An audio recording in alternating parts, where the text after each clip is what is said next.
Comment devient-on écrivain ? Est-ce un choix, une nécessité ? Comment comprendre les origines de cette vocation et interpréter la trajectoire des auteurs, qu'ils soient écrivains, scénaristes, journalistes ou plumes politiques ? Je suis Aurélie Lévy et je vous propose dans mon podcast de découvrir l'autre versant de la vie d'auteur. La fabrique, ses secrets, ses questionnements, ses insécurités et ses moments de grâce. Bonjour Maria Larrea. Bonjour. Et merci d'avoir accepté mon invitation. Cette semaine, l'émission Écrire est à Besançon pour le festival incontournable de la rentrée littéraire, les 16, 17 et 18 septembre dans toute la métropole du Grand Besançon. Vous pourrez y retrouver et y rencontrer plus de 200 auteurs de littérature générale, mais aussi de bandes dessinées de jeunesse, près de 100 rencontres, ateliers, lectures musicales, spectacles pour enfants, il y en a pour tous les goûts et l'entrée est gratuite. J'y étais l'an passé en tant qu'auteur et je suis très heureuse d'y revenir cette année pour m'entretenir avec les écrivains de cette rentrée littéraire, dont toi, Maria Larrea. Ton premier roman, Les gens de Bilbao naissent où ils veulent, paraît aux éditions Grasset. Et je te laisse faire le pitch. Oui. Merci Aurélie pour l'invitation. Je t'en prie. Mon premier podcast. Merci de m'avoir invitée. Alors le pitch, d'habitude on fait ça au cinéma. Je me disais que j'étais un peu bien planquée dans le monde littéraire à ne pas avoir à faire de pitch. Mais en fait, si, il faut pitcher son livre. Écoute, c'est l'histoire... c'est un livre sur ma famille, mais c'est un roman. Tout est vrai et tout est fiction. C'est inspiré de l'histoire de mes parents, Victoria et Julián, qui sont deux orphelins, nés en Espagne, sous le régime de Franco, et qui ont émigré en France dans les années 70, et qui sont devenus femmes de ménage, gardiens de théâtre de la Michaudière. Voilà, un couple d'immigrés dans les années 70 à Paris. Donc c'est leur trajectoire, leur histoire d'amour, malgré la cruauté de leur famille et de leur début sur Terre. Et comment ils vont fonder une famille avec leur enfant, Maria, c'est moi. Et voilà, cette enfance d'une gamine immigrée à Paris, dans les beaux quartiers, mais qui vient du rez-de-chaussée, des loges de concierge un peu, on va dire, picaresques. Et c'est aussi une quête des origines, une enquête sur un secret de famille, et qui va... Parce qu'il faut donc le préciser, il va arriver quelque chose à cette petite fille, elle va découvrir quelque chose pendant un tirage chez une tarologue. Oui. Voilà, elle va enceinte, je crois qu'elle est enceinte de son premier enfant au moment où ça lui arrive. Elle vient d'accoucher. Je suis la narratrice du livre, mais... Ouais. Donc, à 27 ans, je vais voir une tarologue, et ce tirage de cartes remet en doute mon origine biologique et qui sont mes vrais parents. Bon, après, la question du vrai, faux parent, biologie... ça, c'est encore une autre question. C'est encore une autre dont question. On parlera forcément à un moment donné dans l'émission. Bien sûr. Donc là, en gros, elle te dit, tes parents ne sont pas tes parents, quoi. Et donc, tu retournes chez toi avec cette espèce d'énorme question. Tu vas interroger ta mère. Absolument. Le tarot dit ton père n'est pas ton père. Il y a un problème de reconnaissance dans ta vie. Il faut que tu parles avec ta mère. Elle te cache un grand secret sur ta naissance. Et je tiens à te dire que j'ai pris mes cartes de tarot pour cet entretien. On tirera à la fin de l'entretien. Ok, d'accord. Pari relevé. Voilà, continue. Et oui, parce qu'évidemment, j'ai été voir une tarologue. J'avais une passion pour les tarots. C'était lors d'un cours de lecture de tarot. Parce qu'on dit bien lecture, lire les cartes. Donc, tout ça est... En fait, c'est comme les cartes de tarot, c'est des mini-BD qui nous expliquent les blocages et tout ça. Et puis, elles s'interprètent. En fonction du lecteur, l'interprétation diverge. Absolument. Les interprétations divergent. Ouais. Absolument. Et je vais voir ma mère qui me dit... je lui dis, j'ai fait un tirage de cartes. Apparemment, mon père n'est pas mon père. Qu'est-ce que c'est que cette histoire sur ma naissance ? Et je suis la fille de qui ? En espagnol, elle me répond « La hija de nadie », la fille de personne. Et à partir de ce moment-là, j'ai commencé à enquêter sur ce personne. Avec des policiers, des détectives privés, des tests ADN, des allers-retours entre Paris et Bilbao, la ville où je suis née, au Pays Basque espagnol, dans le nord de l'Espagne, et de me rendre compte que mon acte de naissance était un faux, que la clinique où j'étais née n'existait plus, que le gynécologue qui avait accouché de ma mère était décédé, Et voilà, et surtout que cet acte de naissance était un faux. Il actait que ma mère adoptive était en fait ma mère biologique. Les critiques sont dithyrambiques et à juste titre, parce que ton livre est poignant, ta plume est vive, minérale, ton sujet arrive à point nommé parce qu'il aborde notamment la question de l'identité, de la filiation, de l'adoption, que depuis quelques semaines, enfin c'est la semaine dernière d'ailleurs, les dons de gamètes ne seront plus anonymes. Et les tests ADN qu'on peut commander sur Internet nous permettent de retracer notre arbre généalogique et nos origines, bouleversant les relations familiales et révélant des parentés cachées et ignorées. Donc ton sujet est vraiment en plein dans l'air du temps. Donc en plus d'être très bon, ce roman vraiment pose des questions très actuelles et très contemporaines. Alors, puisqu'on est dans les secrets, je te propose qu'on joue la carte de la transparence. Toi et moi, parce qu'on se connaît depuis des années. Et donc, je connaissais ton histoire bien avant de lire ton roman. Une histoire que tu essayes de raconter depuis des années sous la forme en film, parce que tu es cinéaste, tu as fait des études à la FEMIS de réalisation avec Rebecca Zlotowski, etc. Tu fais partie de toute cette bande et ça fait très longtemps que tu veux raconter ton histoire. Oui. Tu pensais d'abord la raconter en film et finalement, c'est sous la forme du roman qu'elle voit le jour. Et j'aimerais qu'on profite du fait qu'on se connaisse depuis longtemps pour peut-être parler de ça, parce qu'en fait, ce qui est intéressant dans ton histoire, en fait, elle est très rébarbative, cette question de la genèse d'un livre. Tous les journalistes la posent à l'auteur, mais je pense que dans ton cas, la genèse est un roman à elle toute seule. J'adore la genèse de ce livre. Je la chéris comme un enfant, absolument. C'est une double naissance. Double naissance. Donc, je fais la FEMIS. En sortant de l'école, je fais un enfant et j'apprends que je ne suis pas celle que je crois. Enfin, c'était meant to be. Il y avait un faisceau qui était là. Maria, tu dois découvrir un secret. Ce secret a à voir avec les péridurales et les césariennes. Et en fait, donc, pendant des années, j'avais cette obsession. Il fallait que je raconte cette histoire. En même temps que j'enquêtais. C'est-à-dire que j'écrivais un scénario. Mais tu as commencé à enquêter dès lors que tu as appris la chose, c'est ça ? Le lendemain. Le lendemain, d'accord. Okay. Oui. Et tu prenais des notes, tu écrivais ou pas du tout ? J'avais un cahier d'enquête, d'accord. Un vieux Clairefontaine des familles à petits carreaux et spirales, et dans lequel je mettais tout ce que je pouvais trouver, les associations avec desquelles je me suis rapprochée, tout ça. Tu notais aussi tes sentiments ? Non, pas du tout. D'accord. Je n'avais pas de journal de bord, pas de... Non, attends. Non, je me trompe. J'avais un petit Moleskine où si j'ai noté mes sentiments le jour de la révélation, le jour où j'ai compris que j'étais pas la fille biologique de mes parents. Tu te souviens ce qu'il disait, ce carnet, non ? Il est dans ma bibliothèque rangé. Je vais le ressortir tout à l'heure, le Moleskine. Je t'enverrai une capture d'écran, une photo. Et en fait, donc... Je sortais de la FEMIS, j'étais diplômée en réalisation et j'étais censée écrire le long-métrage qui allait me révéler en tant que jeune réalisatrice dans le cinéma français. Enfin, c'est ce que je pensais, c'est ce qui était programmé. Et je sors de l'école. Tu racontes, d'ailleurs, je fais un petit aparté, tu racontes dans le bouquin comment Desplechin, un jour, tu le croises dans la rue par hasard avec une copine, il fait « c'est Desplechin » et tu lui poses justement la question de ton avenir et il te dit faites la FEMIS et restez sectaire, je crois. Oui. C'est une des... Tu racontes ça dans le roman. Ouais. Je lui ai couru derrière quand j'étais au lycée Lamartine en terminale pour savoir quelles études il fallait faire pour devenir comme lui. Saisir les opportunités, c'est très très important. Voilà. J'ai couru 2 fois derrière quelqu'un, vous verrez. Donc il y a eu Desplechin l'année de la Coupe du Monde de foot, de 98 et 1 et 2 et 3-0. Et il y a eu aussi mon éditrice chez Grasset, mais ça va venir à la fin de l'histoire. Très important, parce que aujourd'hui, c'est un peu un workshop sur comment persévérer quand on a une histoire à raconter. Ça peut être notre intention de la journée, c'est comment partager avec tous ceux qui nous écoutent et qui rament à faire publier ou voir exister leur histoire, les encourage à persévérer à travers ton histoire à toi. Donc on revient. C'est une histoire de l'obstination. De l'obstination.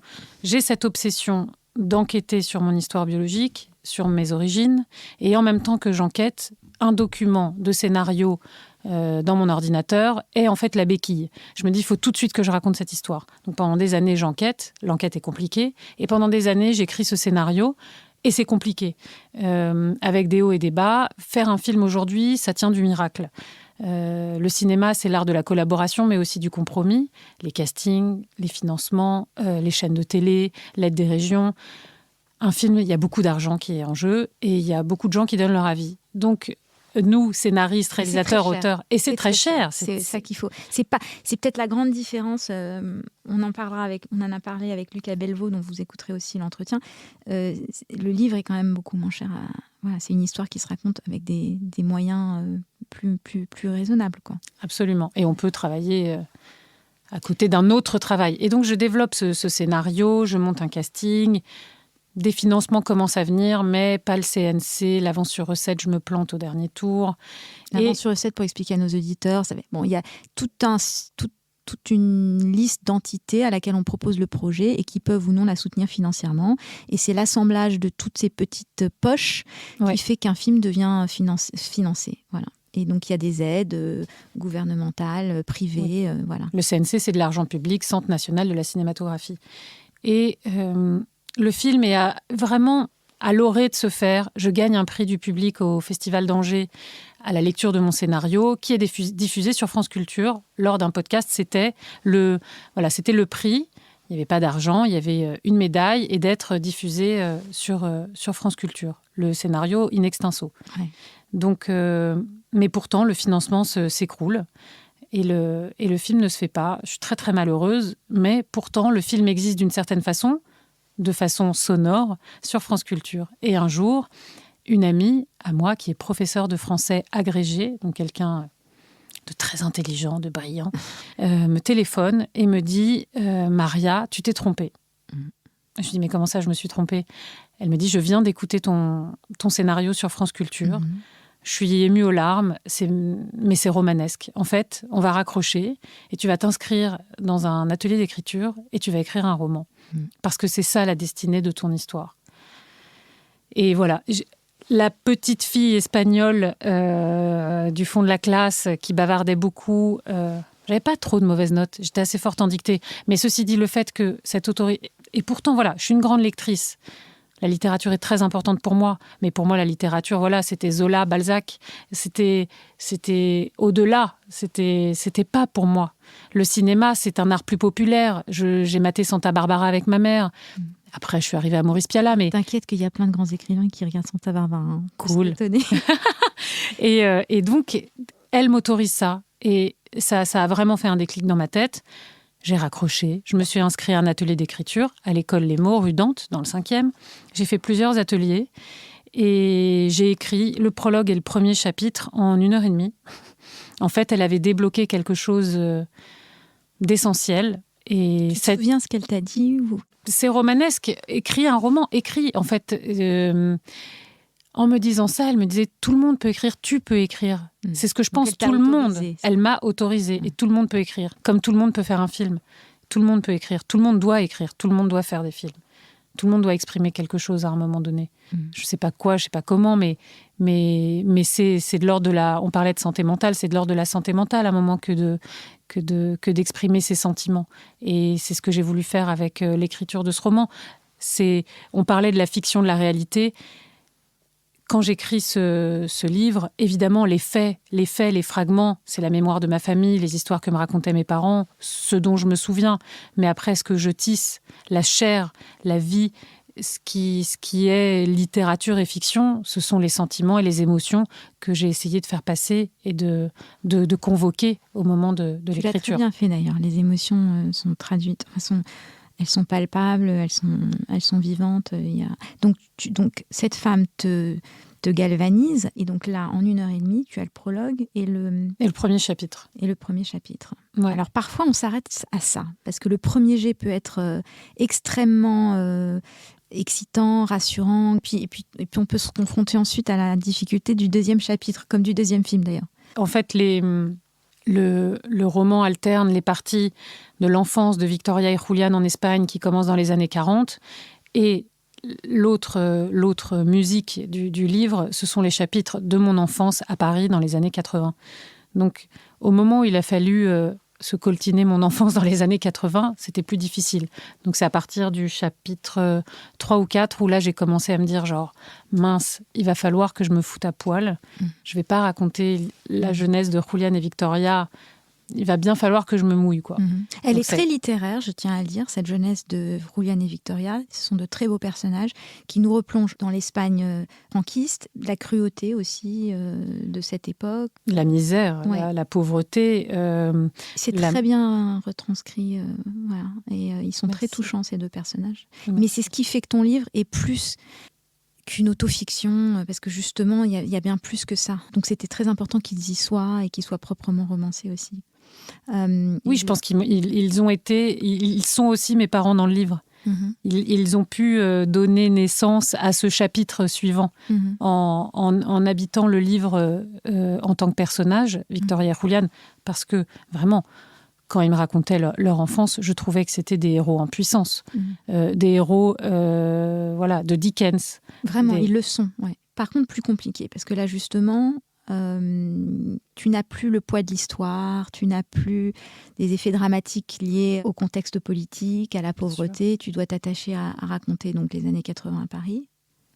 Oui, d'une gamine dans les beaux quartiers, qui est dans les écoles privées. Donc j'essayais de garder l'importance pour moi, et dès mes courts-métrages, c'était de toujours réussir à faire rire. J'ai vraiment, c'est nécessaire pour moi de réussir à avoir toujours de breaker le drame. La dérision, l'humour. Donc voilà, je me suis dit, c'est ce que je vais tenter avec le personnage de Maria, voilà, mon double. Et Antoine Doinel, c'était déjà pris, donc il fallait bien que je m'appelle Maria. Donc voilà, c'était de raconter avec un peu plus de truculence, je ne sais pas si ça se dit, cette enfance avec un père alcoolique qui hurlait sur les acteurs du théâtre de la Michaudière. Où il travaillait, une mère femme de ménage qui n'avait aucun scrupule à chourer chez ses patrons. Donc je me disais, tout ça est croustillant, on va en faire quelque chose de cool. Mais aussi toi, ta position dans ce milieu, l'hermétisme social du Paris à l'époque, et puis la contradiction que tu sens à l'intérieur de toi-même aussi, d'être finalement de ce monde et de ne pas y être complètement à ta place. Bien sûr, la question de l'identité et de la place, en fait, elle est là dès le départ, parce que j'étais une transclasse. J'étais celle qui avait je cite, le même prénom que les femmes de ménage des copains, des camarades de classe. Ah, mais c'est marrant, Maria, tu t'appelles comme ma femme de ménage. Donc, je voulais raconter aussi cette question de la place et de l'identité, elle s'est traduite partout.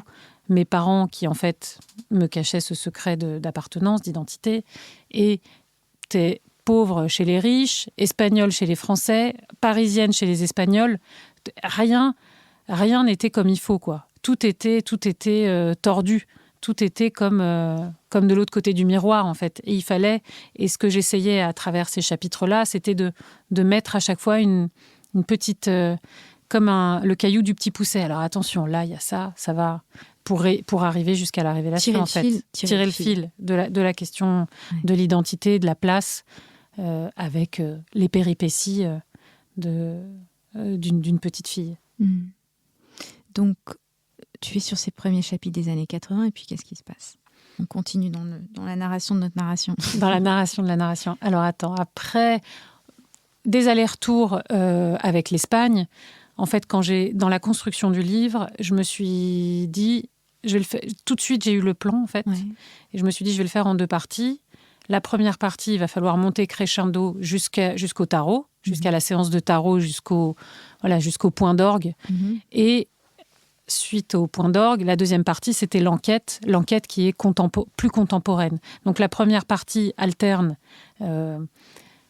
les années 40, 50, 60, 70 en Espagne, avec Julián et Victoria, leurs abandons, leur histoire d'amour qui est quand même très romantique, et leur départ pour la France, avec cette jeunesse de filles de concierge, et pour arriver jusqu'au tarot. Et là, tout ça s'alterne jusqu'à la révélation. Et ensuite, on prend la main. C'est le monde contemporain, enfin, comment dire ?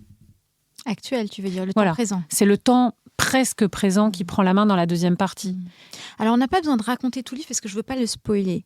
Mais dans ton processus, Je veux rester dans l'écriture, plus Bien que sûr. dans le contenu du livre, parce que vraiment, je veux que les gens le lisent et soient pris dedans. De toute façon, il se lit très aisément, c'est vraiment une lecture très fluide. Dans ton processus d'écriture, tu as trouvé ta structure et tu Oui. alternes écriture et voyage en Espagne pour retrouver...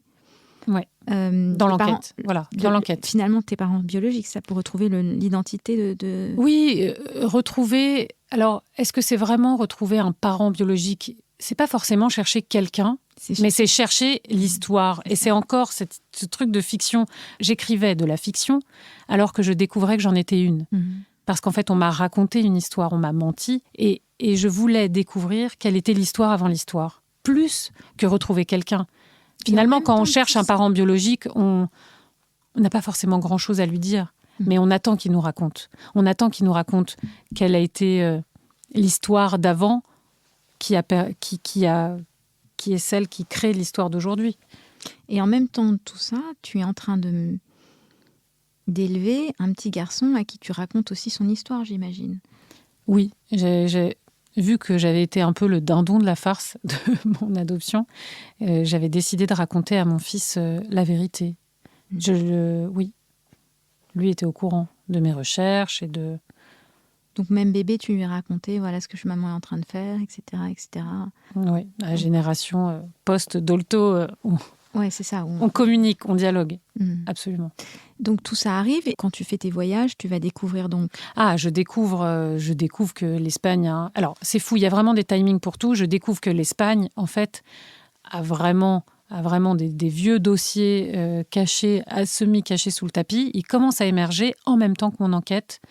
L'histoire des bébés volés et des adoptions illégales qu'il y a eu sous Franco et qui ont continué bien après sa mort, jusque dans le début des années 80, entre Madrid, Bilbao, d'autres villes en Espagne. Mais Madrid et Bilbao étaient un peu des mecs du n'importe quoi, de l'église et de gynécologues véreux qui organisaient des adoptions absolument illégales, des appropriations, voilà, comme c'est mon cas. Avec un acte de naissance qui dit que les parents adoptants sont les parents biologiques. Mais ta maman ne pouvait pas avoir d'enfant, elle avait essayé depuis longtemps, ouais. Et elle avait été contactée, c'est ça, par ce gynécologue qui lui avait dit... Un ami d'amis. Un ami d'amis lui avait dit, il y a un moyen d'avoir un enfant. J'ai un plan, non mais c'était vraiment...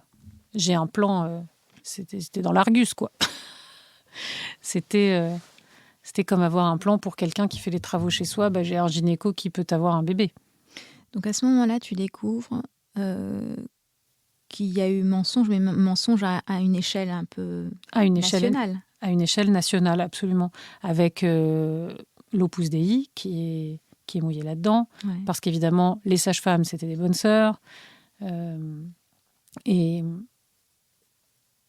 les responsables du registre civil étaient mouillés dans l'affaire. Le maire de Bilbao était mouillé. À Madrid, il y avait des médecins éminents qui faisaient ça.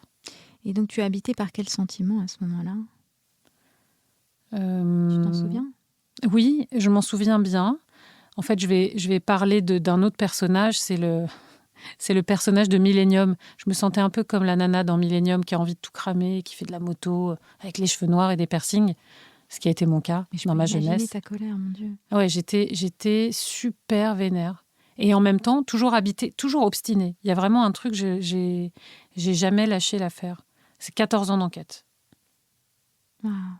Je te remercie de partager ton histoire avec nous. En fait, je sais que ça parlera à beaucoup de gens. Parce qu'il y a plein de variations sur le thème de l'inconnu et du secret, etc. Et donc, c'est vraiment chouette que tu le fasses. Donc là, tu es en colère, mais tu continues. Oui. Et je continue à écrire le scénario. Ce fameux scénario. Toujours la béquille du scénario. Ouais. Et là, qu'est-ce qui se passe ? Alors, ce qui se passe qui est intéressant, c'est que j'ai fait des tests ADN avec la police, mais qui n'ont rien donné. Mais c'est au moment où j'ai fait... Parce que la police, alors je rajoute que la police, à ce moment-là, soutient, parce que tu n'es pas la seule, ils ont plusieurs cas de ce genre, et ils sont plutôt, pas proactifs, mais je dirais plutôt soutenants. Après avoir été assez con. Non, il faut le dire. Oui. Alors, je pense qu'une fois que ça sort dans la presse... Voilà, mais c'est vrai. La police, il y avait des mecs mouillés aussi avant.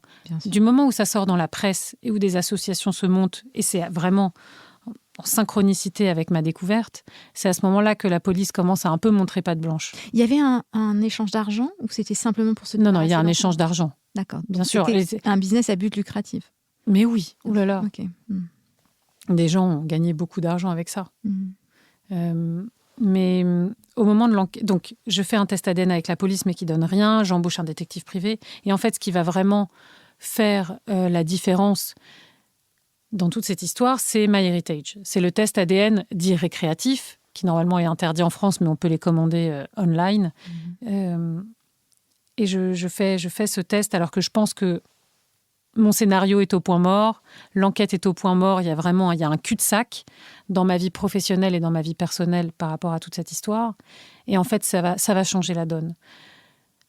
Je lisais un article du Washington Post qui disait « La décennie 2020, c'est celle qui va voir tous les secrets de famille exploser. » Ah oui, c'est un gros sujet. C'est pour ça, c'est ce que je disais dans Oui, mon oui. intro. C'est-à-dire que là, les familles, à Noël, ça devient le branle-bas de tout le monde s'offre des tests. Et puis, c'est la grosse crise familiale. Aux États-Unis, c'est une catastrophe. C'est Les le pugilat. demi-sœurs, Le les pugilat. demi-frères, les scandales de famille. Ah, ça n'arrête pas. Mais c'est vraiment ça, elle disait ça. C'est la fin des secrets de famille avec tous ces tests récréatifs. Et des demi-frères et des demi-sœurs, en veux-tu, en voilà. Tu continues l'écriture, tu vas voir les flics, l'enquête se poursuit et tu fais MyHeritage. Et là, il y a des matchs. Il y a des matchs et j'embauche une généalogiste pour m'aider. Ouais. Mais il y a des matchs importants. Enfin, je veux dire, c'est comme le casino à Vegas, quoi. Il y a des pièces qui tombent, quoi. Et une amie me dit, mais embauche quelqu'un pour t'aider, une généalogiste. Un généalogiste, ou un notaire. Et donc, j'ai embauché une généalogiste formidable qui m'a aidée et on a remonté très très vite jusqu'à l'origine. Enfin, très vite, en quelques mois. En vraiment 2 mois. Et donc là se pose la question de la rencontre. Et ce qui est intéressant aussi, c'est que toi, dans ton cas, tu as eu une médiatrice. La généalogiste qui connaît ce genre de cas m'a dit « c'est bien si c'est encadré ». Et on a travaillé main dans la main avec une médiatrice espagnole qui est avocate, adoptée, de Bilbao. Wow. Donc elle cochait tellement de cases que c'en était vertigineux. Et j'avais jamais rencontré quelqu'un qui pouvait décrire avec autant de précision tous les sentiments contradictoires qui pouvaient m'habiter à ce moment-là. Et qui m'a aidée jusqu'à voilà. Ça, c'est dans le livre. Ouais, on n'en dira pas plus, mais on peut continuer à parler de la vie du livre. Oui. Donc, toutes ces choses se produisent dans ta vie. Et à quel moment donc, on t'encourage pour les premiers chapitres, tu sais que tu vas parler de toi plus jeune, etc. Oui, et quand est-ce que tu arrives à un premier manuscrit? Donc, j'écris le roman à côté de ma vie. C'est-à-dire que je développe un autre scénario avec une autre boîte de prod à ce moment-là, un film d'horreur sur la maternité. Mais j'écris, sans calcul. Ça me fait un bien fou de l'écrire. Je me dis, cette histoire, j'arrive à la transformer. Et en fait, très inspirée et très heureuse de ce que j'écris. Vraiment, c'est un parcours très joyeux, le parcours de l'écriture. Chaque chapitre était un bonheur de... Il était facile. Enfin, facile, c'est qu'un peu... Non, c'est pas une histoire de facilité, mais c'est... Fluide. Il y avait une fluidité, c'est ça? Mais en fait, c'était nécessaire. D'accord. Ça répondait absolument ça répondait de façon très forte à mon besoin de vérité et à mon obstination de raconter cette histoire. Le cinéma avait été très résistant, et là, il n'y avait aucune résistance. Je disais plutôt, écrire un livre, c'est comme produire un blockbuster toute seule. Personne va me dire « Ouais, mais en fait, j'aime pas les flashbacks, j'aime pas les voix off. » Je suis la patronne à chaque instant. Le casting est énorme. On peut être sur plusieurs pays, plusieurs périodes, des allers-retours. Et puis, on peut aussi passer 3 jours sur une scène. On n'a pas non plus la contrainte du temps, du nombre de pages. Absolument, la contrainte de la scène, de la page 15, de l'acte 1, acte 2, acte 3. Donc... Or, un de mes films préférés, c'est Kill Bill de Tarantino. Et à chaque fois qu'on me disait « Mais non, mais tes scénarios, c'est pas trop. C'est de la comédie dramatique, c'est de la comédie, c'est du mélo. » J'étais « Ah non, mais j'ai envie de tout faire à la fois, moi. C'est possible. Il y a des mecs super qui font ça. » Et en fait, j'étais jamais vraiment totalement comprise dans ce que j'essayais d'exprimer et dans mon mélange des genres. Et on comprend d'où vient le mélange des genres, de Santa Barbara à la Fémis. Et Et en fait, avec l'écriture, avec la littérature, je pouvais m'exprimer, je pouvais tout d'un coup plus lyrique, plus vulgaire, plus ordurière, passer d'une langue à l'autre. Je me baladais, c'était agréable. Personne n'allait... Après, je le lisais dans mes ateliers d'écriture, donc j'ai pris confiance aussi, avec le regard d'écrivains qui menaient les ateliers, le regard des élèves. Et puis, un jour, au bout de 2 ans, j'ai été au bout. J'ai été au bout du manuscrit. Et, tu es arrivée au bout. Ouais. Voilà. Et j'ai envoyé le manuscrit à une de mes anciennes profs, entre guillemets, qui était Chloé Delhomme, femme que j'admire et qui m'a soutenue pendant l'écriture, lors d'un atelier. Et c'est ce qui a fait la différence. Elle m'a dit que c'était bien. Et en fait, à partir de ce moment-là, il y a eu... j'ai envoyé à une autre éditrice dans une autre maison d'édition. Et puis, en fait, les retours étaient tellement positifs que, waouh, j'en dormais toujours plus la nuit. Et un jour, l'école Les Mots, je regarde, ils diffusent une éditrice de chez Grasset qui parle du milieu de l'édition pendant 2h30. Et comme ça commençait un peu à bouger pour le manuscrit et que je ne connaissais rien au milieu de l'édition, je décide de regarder cette conférence. Et cette fille s'appelle Chloé Deschamps. Et le lendemain, en allant à ma boîte de prod pour bosser sur mon scénario, à l'heure du déj, il faut bien aller chercher à manger. Donc je pars avec ma carte bleue m'acheter un sandwich et une canette de coca. Et tu tombes sur elle. Et je tombe sur Chloé Deschamps dans la rue, l'éditrice qui parle pendant 2h30 du monde de l'édition, que je trouve brillante par ailleurs et qui m'a permis de dormir sur mes 2 oreilles cette nuit-là, parce que enfin je comprenais un peu plus de quoi il s'agissait. Eh bien, j'ai saisi ma chance comme avec des pléchins. J'ai dit « Chloé Deschamps !» Et je lui ai couru derrière. C'était bien elle. D'une part, je suis astigmate et myope. J'aurais pu me tromper. C'était bien elle. Elle s'est retournée. Je l'ai remerciée pour son zoom et je lui ai proposé mon manuscrit. Qu'elle a lu. Qu'elle a lu. Et aujourd'hui, c'est mon éditrice chez Grasset. Donc, il y a des happy ends. C'est possible. Laissez le charme agir. Combien d'années entre la première, l'ébauche de ton histoire et l'apparition de ton livre ? 2 ans et demi. 2 ans et demi. 2 ans et demi environ. 2 ans et quelques mois. Voilà. Et on a signé pour mon roman en mars, pour une sortie le 17 août. Voilà. Alors, comment vis-tu maintenant cette histoire au grand jour ? C'est-à-dire que avoir à en parler, le fait que tout ça soit finalement lisible, enfin que les gens vont pouvoir lire ton histoire, que ta famille, ta mère de lait, que tout le monde en fait, va pouvoir lire ta version de l'histoire. Comment tu vis tout ça ? Parce que tu es en plus, il y a quand même beaucoup d'expositions médiatiques sur ton livre. Je pense qu'il va y en avoir de plus en plus. Il plaît beaucoup en librairie, etc. Comment tu vis tout ça ? Pour l'instant, avec beaucoup de joie, évidemment, parce que quelque part, de voir que j'ai persévéré, j'avais besoin d'exprimer quelque chose, j'avais besoin de raconter cette histoire, notre histoire à je disais, 3 orphelins d'une même nation, Julian, Victoria et moi. On est quand même 3 gosses abandonnés, quoi. Et je trouve que c'est quand même une sacrée revanche pour des enfants nés sous X, des enfants de couvent, des enfants de... Mon père était dans une institution jésuite. Pour nous, les déclassés à l'instant 0, c'est une super revanche maintenant que de voir le prénom de mes parents qui ont été femmes de ménage, gardiens, des métèques qui sortaient les poubelles des nantis. De voir dans les journaux prestigieux leurs prénoms et de les voir décrits comme des héros qui ont bouleversé un lecteur, une lectrice, un libraire, eh bien, c'est énorme. C'est une putain de revanche, quoi. Et c'est une double reconnaissance.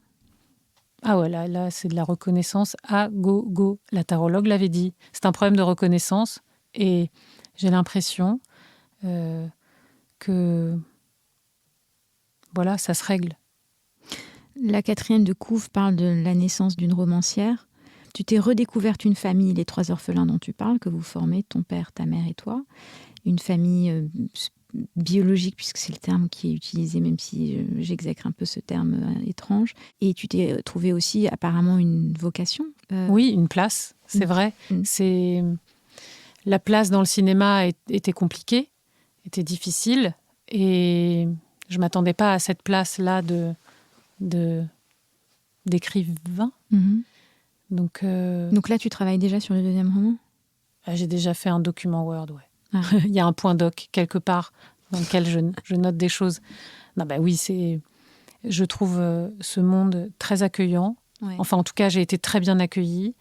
Je me sens très aimée dans ma maison d'édition. Quelles sont les grandes différences que tu sens entre le milieu du cinéma et le milieu littéraire ? Il y a un plus grand respect de l'auteur. Je pense qu'il y a une plus grande révérence pour une certaine matière grise, pour un travail plus cérébral, et le savoir aussi, la culture. Ouais.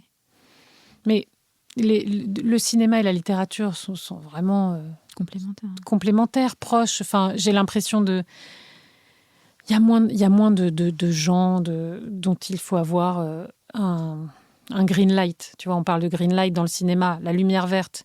Il y a trop de feux rouges dans le cinéma. C'est très dur de passer au vert. Donc, ça roule pas, quoi. C'est embouteillé, on est beaucoup.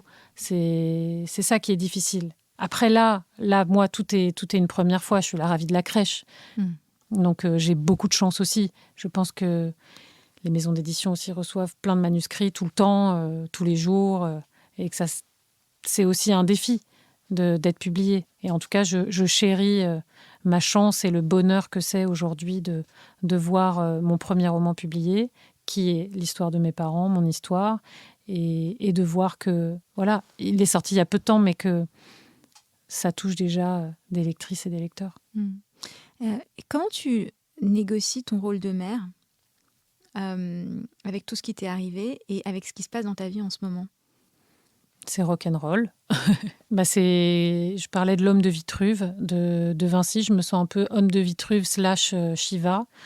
Donc, on jongle, babysitter. Et puis, en même temps, comment refuser des invitations pas adorables envoyées par des libraires ? J'ai évidemment envie de dire oui à tout parce qu'aussi, c'est le bal des débutantes pour moi. Ouais. Donc, et c'est dans mon tempérament de me réjouir. Donc, quel est le meilleur conseil que tu heureuse. as reçu par tes amis dans le milieu par rapport à cette sortie de livre ? Profite. Ouais. C'est ton premier roman, ça restera ce premier moment. C'est un moment un peu à part. Ouais. C'est la première fois. Donc j'ai envie de bien garder en mémoire tout ce qui se passe maintenant. Et... Comment tu gères les critiques du fait que c'est quand même ton histoire et que c'est la première fois que tu en parles publiquement ? Est-ce que tu arrives à faire la séparation entre ta plume, la qualité intrinsèque du livre et ton histoire à toi ? Est-ce que parfois les deux s'imbriquent ? Est-ce qu'il y a une sensibilité exacerbée du fait que ça touche à un sujet aussi intime ?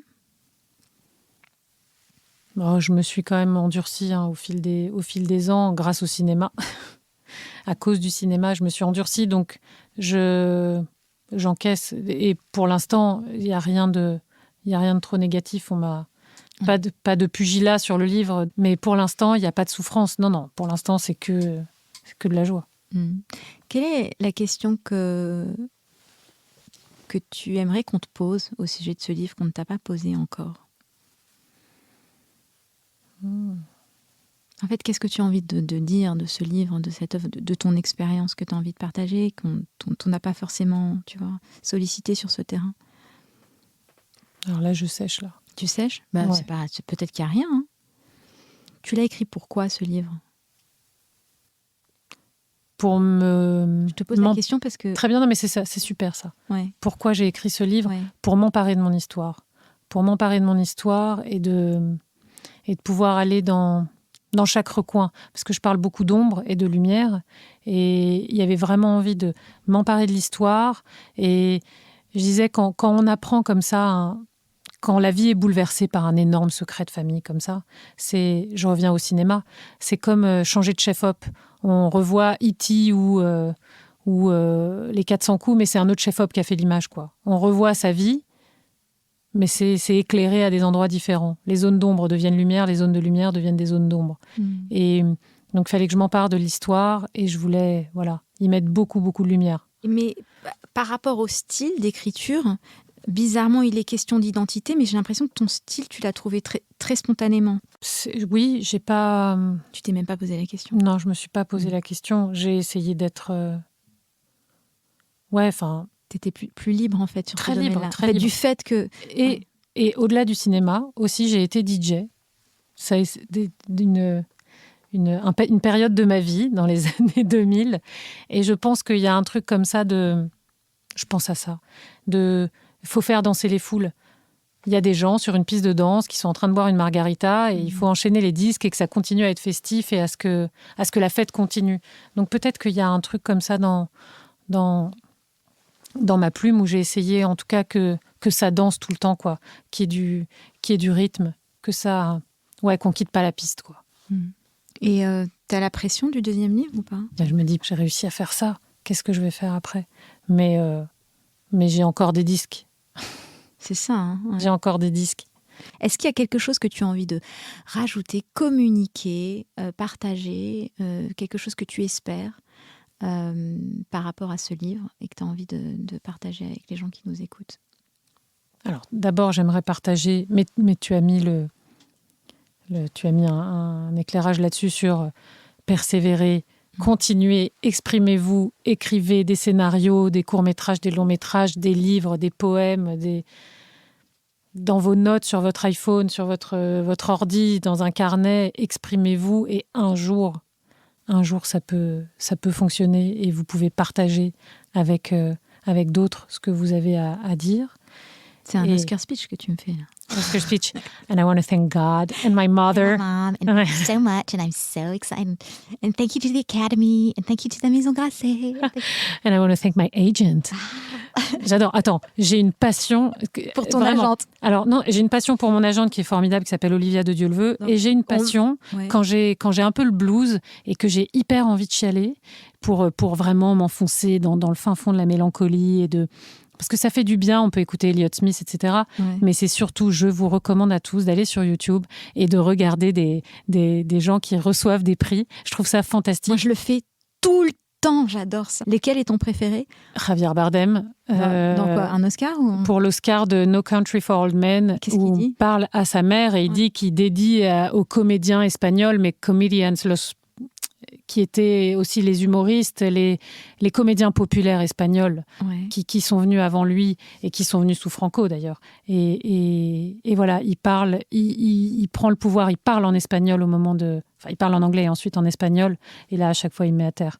Javier Bardem, quand il s'enflamme, qu'il lève l'Oscar et qu'il parle en espagnol, là, c'est parce qu'en fait, ce sont des moments qui permettent de remercier et d'évoquer justement le poids de cette histoire et de pouvoir y mettre de la lumière aussi, de célébrer en fait. De partager la mémoire. Oui, exactement. Partager la mémoire. Ce que fait la littérature.